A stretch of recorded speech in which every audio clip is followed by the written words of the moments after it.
तर नमस्कार मित्रांनो, स्वागत आहे तुमचं आपल्या या काबुलीच्या प्लॉटमध्ये. तर ही टोकन लागवड आहे काबुलीची.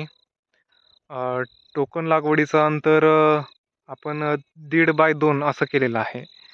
जे मधलं अंतर असतं ते 1.5 ठेवलं आहे आणि पलीकडलं अंतर सरीतलं अंतर 2 ठेवलेलं आहे. आणि टोकनला आपल्याला एक 57 किलो 1.5 एकरमध्ये बियाणं पडलेलं आहे. तर व्हिडिओत मी पुढील नियोजन सांगत आहे, तर काळजीपूर्वक ऐका. जर व्हिडिओ आवडला तर लाईक करा, शेअर करा. आजची तारीख धरून सांगायचं झालं तर मित्रांनो, माझा हरभरा हा आता साधारण 80 दिवसात झालेला आहे. आणि या स्टेजला पिकाची अवस्था खूप महत्त्वाची असते. कारण याच काळात शेंगा धरणे आणि गाठा भरणे ह्याच्यावरच पुढील उत्पादन याचा पाया ठरत असतो. आणि मित्रांनो, मी 3 दिवसापूर्वी शेतात मिनी स्प्रिंकलरच्या साहाय्याने 3 तास पाणी दिलेलं होतं. हे मिनी स्प्रिंकलर तुम्ही बघू शकता.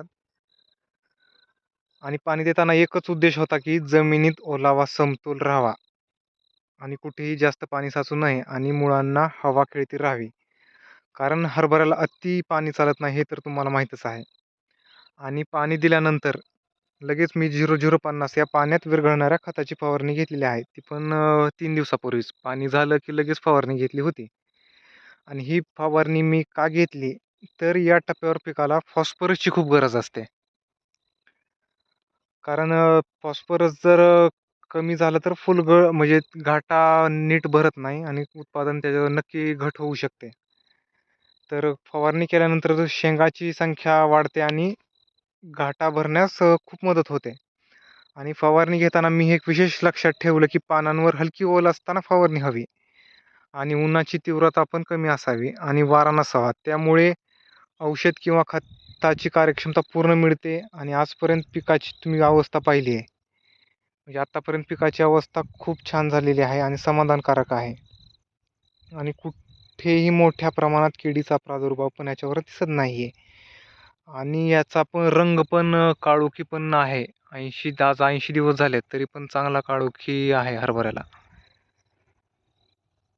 तर अशा स्टेजला दुर्लक्ष न करता वेळेवर पाणी आणि योग्य फवारणी आणि निरीक्षण खूप गरजेचं असतं.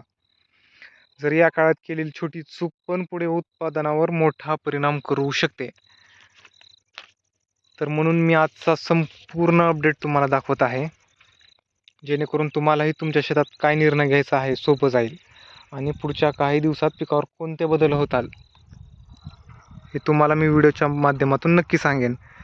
त्यामुळे शेवटपर्यंत व्हिडिओ बघत जावा. तेव्हा जर आवडला तर लाईक करा.